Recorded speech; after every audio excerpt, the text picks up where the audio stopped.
Hi everyone, Patrick here, and today I come to you with an update regarding the price of the X-T50, because when I shared it the other day, many thought it must be wrong. 1,500 euro for the body alone, it's impossible, it's probably the kit price, but I confirm this is the price for the camera only the body.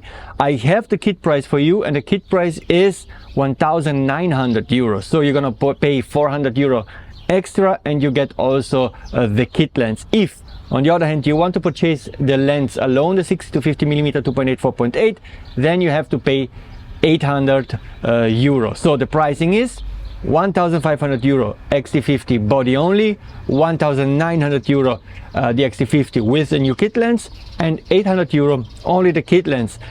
This is the pricing and it is rock solid, but as usual Fujifilm can change the pricing anytime ahead of the announcement. I think that's unlikely, but I must say to you, prices can change, and I've seen it happen very often ahead of launches, that they flip around the prices, and you have seen it actually happen too right after the announcement. For example, when the X70 was announced for the price of 800 euro, it was launched, and then just 3-4 days after the announcement, so when people were still pre-ordering it, Fujifilm lowered the price to 700 euros. So if Fujifilm can change the prices right after the announcement, they surely can do it also before the announcement. And the last thing I want to say is, because I saw some in the comments saying that, okay, if it's going to cost 1,500 euro, then they converted it in dollar and said, okay, so it's 1,600 US dollar.